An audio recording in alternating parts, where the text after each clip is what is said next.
résolution le résultat des travaux organisés par la commission qui devait réfléchir sur le changement de la Constitution, parce que c'est à ça que nous avons abouti, sont venus lui remettre le résultat que nous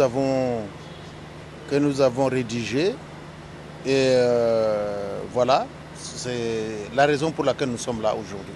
Mais vous venez de dire que c'est la primauté de l'information est réservée au chef de l'État, au président de la République, la plus haute autorité de référence de notre union sacrée. Je crois que je ne peux pas ici m'étendre sur les détails.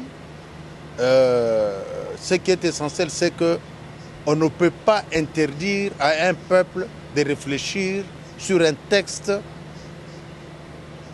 fondamental, sur un texte qui régente sa vie. On ne peut pas réfléchir.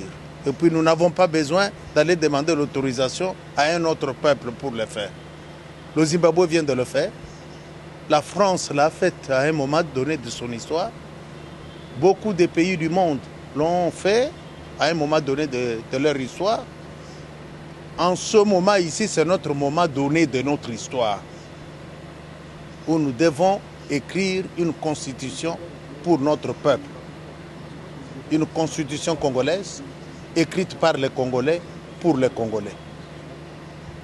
Les détails, je ne peux pas vous les donner, mais je mets quand même à votre attention que vous devez avoir à l'esprit que cette constitution a été écrite à un moment donné de l'histoire pour les belligérants, pour qu'ils se partagent le pouvoir, pour qu'ils se partagent la gouvernance de ce pays.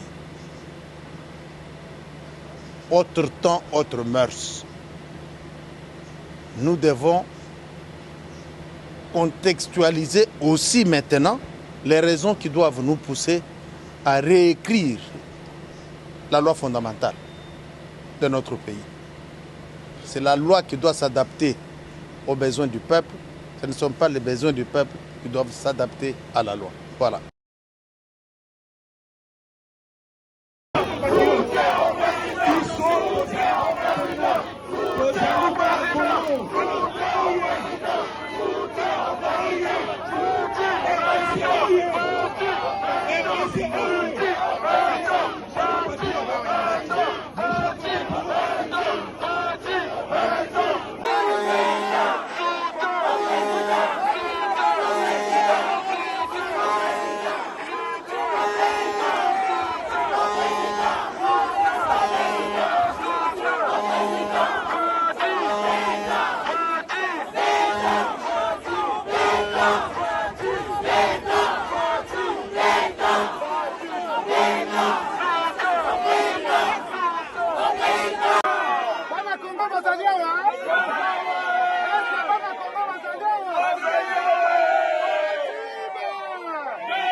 Problem, not the